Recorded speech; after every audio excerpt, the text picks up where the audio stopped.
Broadcasting from the business capital of the world, this is the Podcast Business News Network. And welcome back, everybody. If you have a dog, or maybe you know somebody who does, you're definitely going to want to hear what we're going to talk about today, because it's all about your dog's health, the training of your canine. And we start with a woman who has a wonderful organization, multiple locations, where she teaches dogs how to swim and also hydrotherapy. All good. But there's another side of her, and she teaches you how to groom your dog's nails. So you're going to get it done somewhere, you're paying somebody else. Sometimes it's every 4 weeks, every 6 weeks. It's so important in terms of your dog's health and their balance. And I should just shut up and have her talk. I've learned so much so far, and she's back with us. Erica Etchison from Four Paws Adrift is back with us. How you doing today? I'm doing great. Thanks for having me. I always enjoy these sessions. Same. And it's funny. I was just talking to my daughter yesterday because we were clipping the cat's claws, and I said, we took a look at our dog Tanner, and I'm like, look at these, look at these claws. I said, I know a woman that teaches people how to do this with a course and using that tool I have. It's called a Dremel in the garage. Mhm. And she's seen me use it to cut things and file things and stuff like that. And I never even knew that that tool can be used for it. Um, but it's so important. Tell us again why having your dog's nails trimmed is critical. So when their nails get too long, we're actually changing how they basically interact with the earth, right? So their toes start touching instead of their actual paws or their pads. And so it changes their gait, it changes the incline of their body. So um, when your dog's nails are too long, their body thinks they're kind of always going uphill. And so it changes how their posture, it changes their posture, Wow. their gait. So, and then all of that leads to other issues, whether it's back issues or things like that. But you're basically they're changing how they stand, how they walk. And that's kind of over time, right? So you won't see that initially, but you may see it as they get older. But then the other thing is, the nails can get injured easier, right? You can rip a nail out. It gets caught on things. Like Oh, sometimes you'll see those injuries. And you can avoid all of that by just keeping your dog's nails maintained. every dog is different. I get it. But on average, how often should you be trimming their nails? So I would say at the most 4 weeks, so every 4 weeks. And that's if you've already been maintaining your dog's nails. And this is where everybody kind of gets in trouble. So for me, I can maintain my dog's nails every 4 weeks if I have to, because they've been maintained most of her life, right? Um, but really you want to always do it less than that. And the problem is if you're trying to get them down. So let's say you're like, I want to do this, I want to do the right thing. You really have to do it every week because you have to retrain the toenails. You have to retrain that quick to recede, and you have to do that um, by doing it more often. So Wow. I I would say on average, I want everybody to do it every 3 weeks. Um, but if you're retraining, I tell people you really have to do it every week. Hmm. You don't want to pay for that at a groomer. To pay for that. And this is, I have a lot of people that ask me questions about the program, and it's a lot, right? It's a lot at the beginning. But what I tell people is, even if you don't want to do your own dog's nails, doing the training, doing handling, working on even doing it somewhat at your own home, that will help when you do take them somewhere, because then it's faster, it's going to be easier, it's less stress, it's all of those things. So even if you don't want to do it yourself, which I understand that if you don't want to take that on, Sure. but doing some of these things to your dog as they're growing up, you know, in your own home for maintenance will help at the vet's office, at the groomers, and all of those other things. So we're going to get into the Dremel and maybe some technique and some of the different types of Dremels there are, and also do I call them tips? What would you call them? Um, yes. Tips. Okay. So we'll get to that in a second. Um, Training your dog, getting them comfortable with all of this. Where do we start with that? So I would start with handling. So the basis of a lot of people, what they run into when they go to a vet's office and their dogs are really wiggly, squirrely, they run to the corner, all that stuff. If we train our dogs to accept handling and restraint, it is just so much easier. So many dogs will go to a vet's office or a groomer and they don't want to be restrained. Like they don't want their leg held. They don't want their paw held. They don't want somebody to Okay. wrap themselves around them. And so we can avoid some of that by just doing some of that at home. And it doesn't even have to be a heavy lift. Like I'm not saying you have to put a big old training plan together. I'm not saying any of that. I'm just saying we just need to be a little more intentional at home about how we handle our animals. So it's that, a collar hold, and a chin rest. Those are probably the three things I always try to tell people if you want to kind of start working on this at home. A chin rest? A chin rest, yeah. What's that mean? So in my boot camp, I train people how to do this at my nail care boot camp. But a chin rest is basically a natural behavior our dogs like to do. They like to rest their chin on things, and we can use that to our advantage. So it can be in our hand, it can be on our leg, it can be on a chair. And what that does is it anchors our dogs to places so that they can be still. It settles them, it calms them, and you can also use it for barking. So it's a great alternate behavior to barking. Wow. It's funny that you're saying this. When it's bedtime, my dog comes running up and he jumps in the bed. He just knows the routine. It's around that time. He's great like that schedule wise. And I walk in and he's on the bed and he's got his chin on the Yes. bed. And so I see that there. Um, I've often heard too that if you want to comfort your dog, rub their chest. Mm-hmm. Have you heard that? Yeah. Yeah. I mean, any type of slow petting, slow, long strokes will calm an animal. Um, they like that movement. It lowers their energy. Yes, which would lower their stress. Hmm. Wow. Um, I took my dog out for not the first time, but I don't take him out a lot and just walk him into town. And, we're just walking around, he's cute, I got to admit. So people say, well, look at it. Um, I've gotten to the point when he starts barking at another dog in public. And sometimes it's kind of a pain in the butt because other people have their dogs out there. I didn't even know I did this. And he's used to it from back in the day, but I make a noise. I just go, and he just looks up at me like, oh, yeah, okay. I don't know if that's a training technique, but I don't know. I've been using it and it works just to wake him up like, yeah, don't bark, don't bark. He doesn't bark at every dog. There's just certain ones. I always wonder what's on their mind, but those cues, is that helpful? Is that a training technique? So interrupting our dog is a great management tool. And that's what you're doing, right? You're kind of interrupting the dog. Now, what's interesting about your example is that also sounds like a clicker. And Right. there are certain tones that our dogs will respond to. And a clicker, they've learned through the years, through dolphin training, all that is a tone that animals will respond to. So we would call that a marker, really, not a cue, because normally you would click and then you would reinforce your dog somehow. You want to follow that up with reinforcement. So there's a marker, you're marking the good behavior, and then Gotcha. you want to reinforce the behavior. I give him a treat. Yes. So you're That's, actually clicking.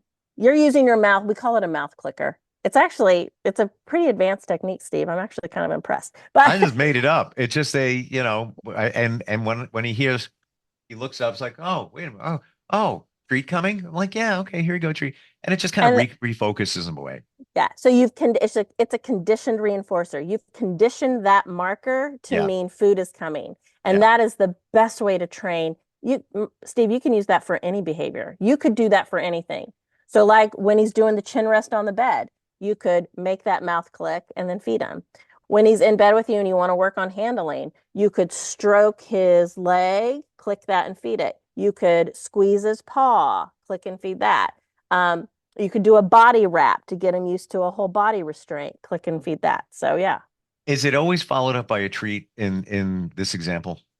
So we call that a primary reinforcer. So basically food, water, sex, but we can't, it's hard for us to use, breeding with dogs, right? Hmm. So you want to use a primary reinforcer.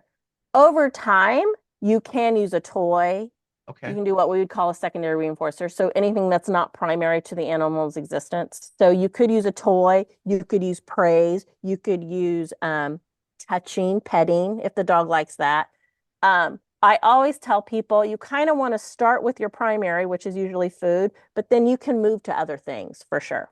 Hmm. I didn't know we were going down this road in terms of I'm dog sorry. training. We're talking about their nails today, and fascinating. I'm going to ask you a question then, since we're here at this point. He first thing in the morning wants to go out. Again, he's scheduled angle of the sun, 7:15. It's time for me to go out. I'm still laying in bed. I'm ready to go in a second, but he comes right up in my face like, let's go. I want to go now. And I just need a minute. And I feel bad. Like he's on me. He's like just like all in my face, like, hey, come on, let's go, daddy, let's go. And I'm like, all right, Tanner, we're going in a second. Put it over here. Let me just check my phone, see what the temperature is. Well, and he's back over again. They went over there. He's back over again. I know he's trying to say, hey, I want to go out. Is there a better way to handle that? Because I feel like I'm not doing the right thing. You can always just give them an alternate behavior. So you can ask them to down, you could ask them to settle, you could do like a settle cue, you could do a chin rest, you could do go to a bed. So my favorite alternate behavior for my dog, because she's pretty attention seeking a lot as well. Go to a bed. So I'll say, go to your bed. Like when I just can't, I just need a moment, go to your bed. And I have beds all over my house and she'll go to a bed. Mm. So In those situations, I'll say lay down. And yeah. sometimes it takes a few, tries, but then he realizes, all right, I'm not going out right now. And I'm just like, lay down, Tanner, lay down, lay Yeah. down. And he eventually does. But then again, all I have to say is, all right, let's go out. Jumps off the bed, let's go. Um, so let's look at the Dremel tool and things that we should be mindful of if we want to embark on doing our own dog's nails. So there are tons of products now on the market. This is definitely something that dog owners have kind of lifted up into the industry, and the industry is receiving that message. And so there are a ton of I call them starter Dremels, um, because a couple things. They're cheap. Like you can buy them now for $35, very easy to start. Are these Um, knockoffs or are they actually the Dremel brand? These are knockoffs. Okay. And I wouldn't really call them knockoffs. I would call them just other companies have created other companion products, right? Like uh, it's really a different. I could buy Q-tips or I could buy cotton swabs. I'm buying the same thing.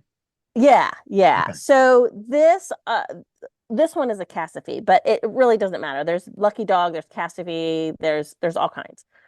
Um, It has a diamond bit, which is my preferred bit whenever you're going to do your dog's nails, not sandpaper. All right. So a lot of people used to use sandpaper, and that's what comes with your Dremel tool. It's going to be a Yep. sandpaper bit.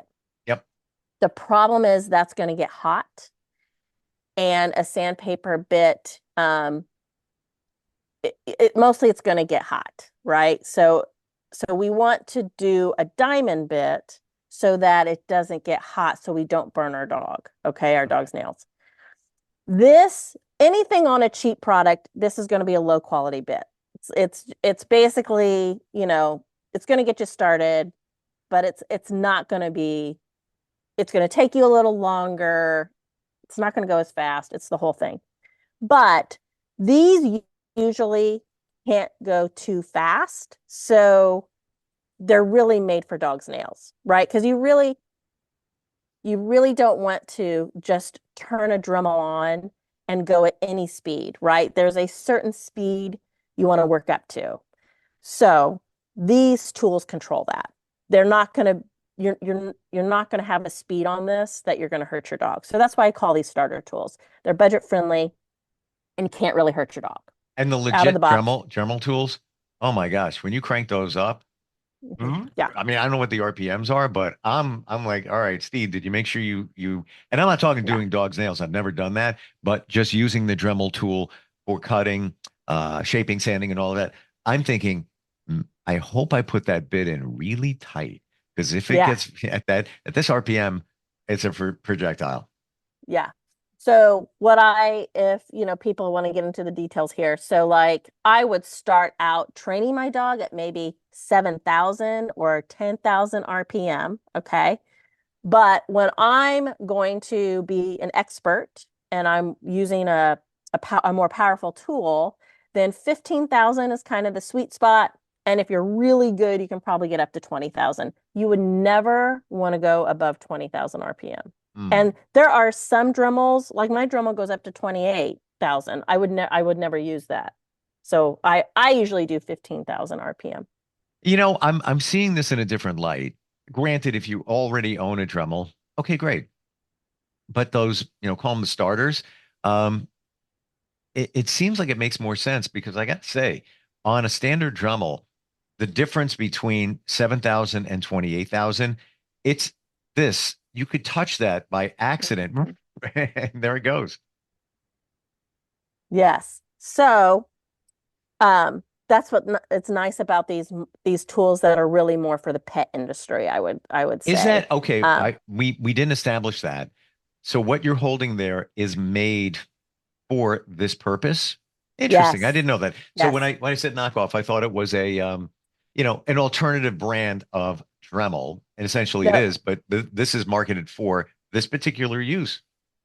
Yeah, and even Dremel themselves, Dremel brand has pet specific Dremels. So there's an entire Oh, industry wow. out there. There's an entire industry out there just for pet Dremels because most groomers, professional handlers, that's all they use Dremels. There's an entire industry that uses Dremels on dogs.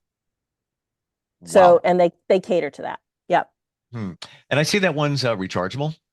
Yeah. So Yeah. yeah, you just plug it in, very easy. You don't need expensive batteries or anything like that. So yep. Yeah. Yeah. And my Dremel, I mean, it's older. It's not rechargeable. So the cord gets in the way. And Yes. that's when you're working with it. Now try, your dog's, Yeah. all over. Now you get the cord and you want to be careful the way you do what you're doing. Yeah. So when I started, I actually used a corded Dremel, Steve, Wow. just like you had, because I had one, right? So I started out with a corded Dremel on a low RPM. Again, I had people that kind of told me how to do it.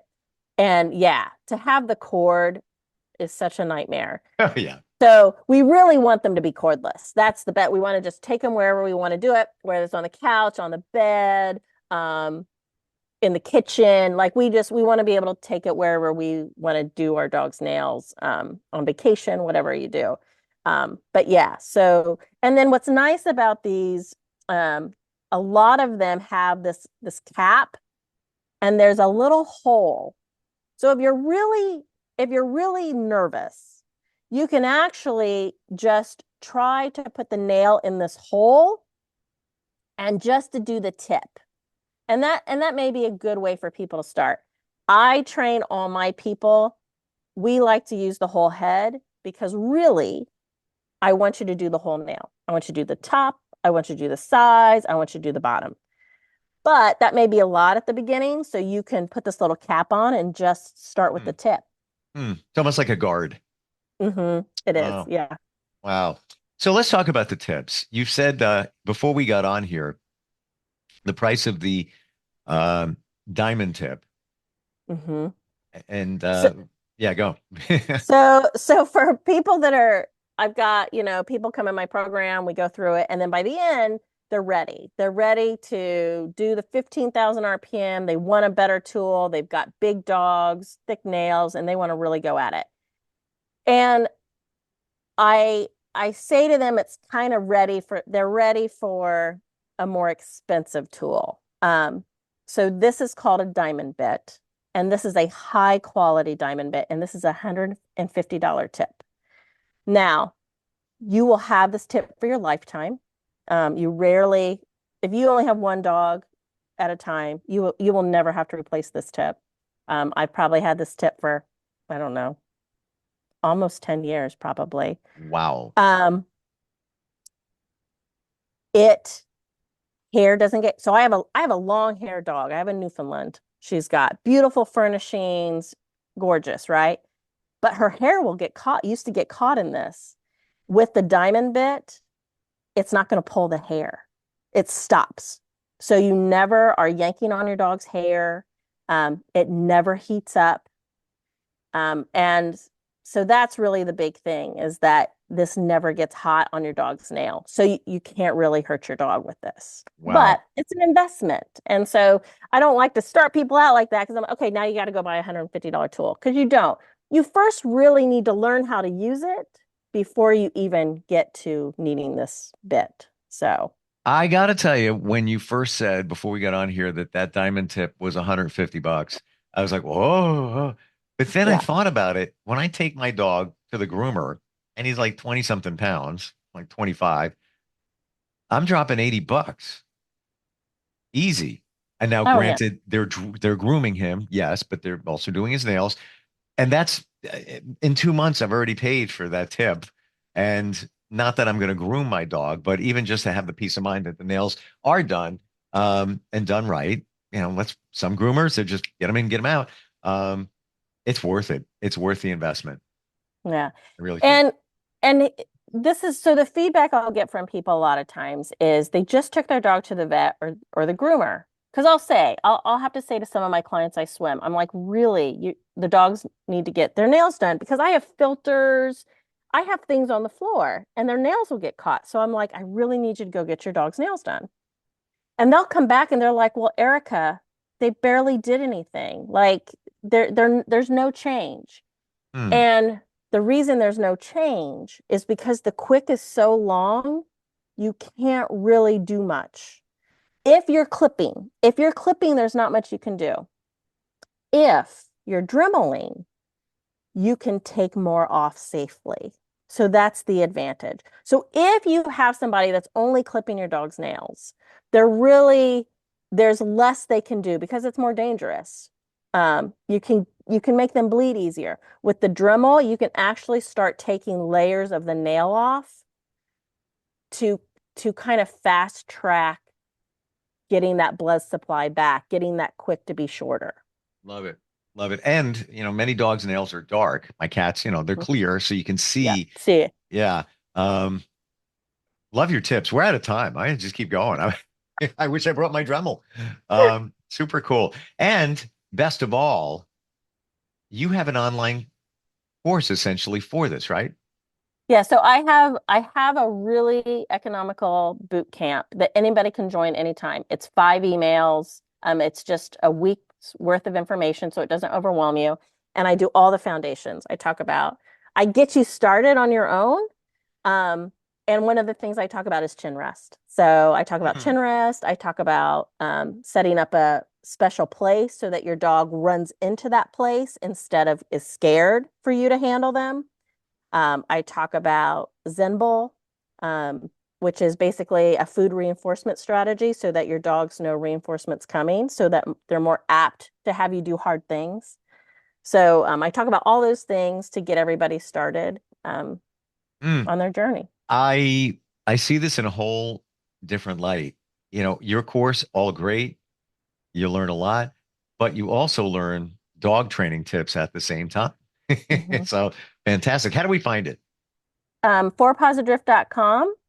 And there's actually I call it Dremel Like a Boss. That's my program. So there's actually a page for DLAB. So, but it's all on fourpawsdrift.com, and you can find it anywhere on that site. Fantastic talking with you today, Erica. Learned a lot.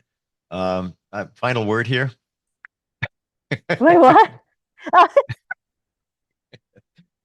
I Yeah, I didn't know that was something that was a thing. I learned that as well. Like super I cool. know. Look, Yeah. Steve, I don't even mouth click. I mean, you're like more advanced than me at this point. I don't even mouth click. I'm like, he mouth clicks. Oh my God.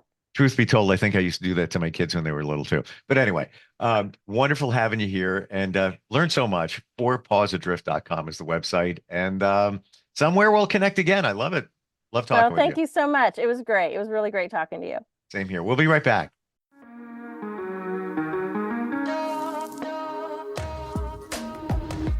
Broadcasting from the business capital of the world, this is the Podcast Business News Network.